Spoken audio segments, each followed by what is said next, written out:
নমস্কার বন্ধুরা, আপনারা কেমন আছেন? আজ আমার মালদহের এক বন্ধুর একটা রিকোয়েস্টে এই ভিডিওটা বানানো।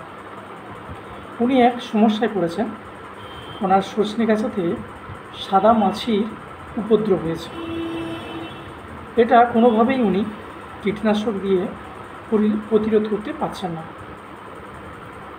তো প্রথমে আমরা জেনে নেব সাদা মাছি কী, কীভাবে ছড়ায় এবং শেষে জানব তার প্রতিরোধ করার প্রসেস কী। সাদা মাছি এক ধরনের কিন্তু ছোট কীট, ঠিক আছে, খুব সূক্ষ্ম। এরা প্রথমত গাছের ডগায়, কচি ডগায় বা কচি পাতায় এরা পুষ্টি রস খেয়ে কিন্তু বেঁচে থাকে।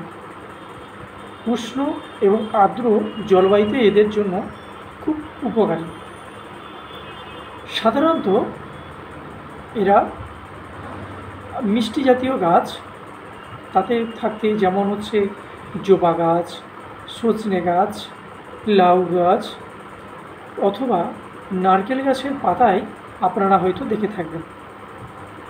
এই সাদা মাছির কোনো প্রজাতি আছে কি না তা আমার জানা নেই, কিন্তু যেটুকুনি আমি আমার চাষের ক্ষেতে দিয়ে লক্ষ্য করেছি, এরা সাধারণত এক ধরনের পুরুষ মাছি, যে আমরা মাছি দেখতে পাই, সেই মাছির দিয়েই কিন্তু ছড়ায়। এগুলো নিয়ন্ত্রণ করা খুব সহজ।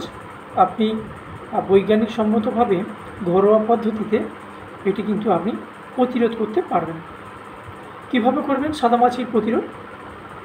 প্রথমে আপনাকে যে সমস্ত গাছে সাদা মাছি হয়েছে সেই সমস্ত ডালগুলোকে আপনাকে কেটে আলাদা করতে হবে এবং দূরবর্তী স্থানে আগুন দিয়ে জ্বালিয়ে দিতে হবে অথবা মাটিতে গভীর করে পুঁতে দিতে হবে, যাতে ওই মাছিগুলো পুনরায় আপনার বাগানে আবার ফিরে না আসে।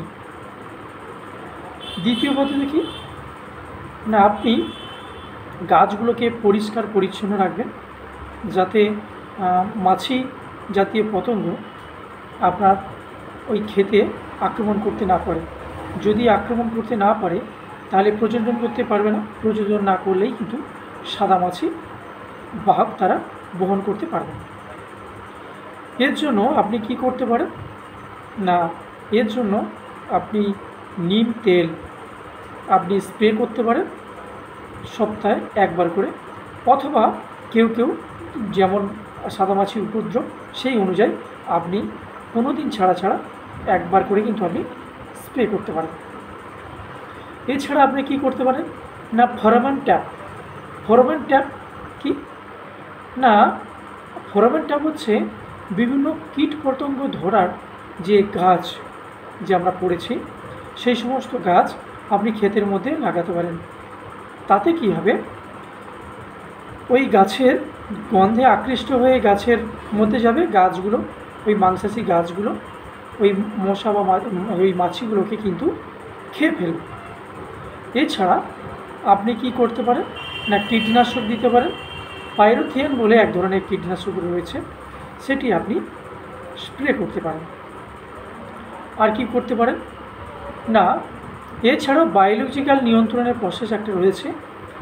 উপকারী পোকামাকড় যেমন হচ্ছে লেডিস বাকালস, লেডিস উইংস লার্ভ, এই ধরনের কিছু প্রজাতির যে সমস্ত মাছি রয়েছে তার জনসংখ্যা নিয়ন্ত্রণ করে থাকে, ঠিক আছে।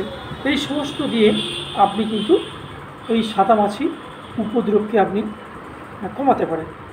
আর এটাই হচ্ছে পরিবেশ বান্ধব, আপনারা পরীক্ষা করে দেখতে পারেন।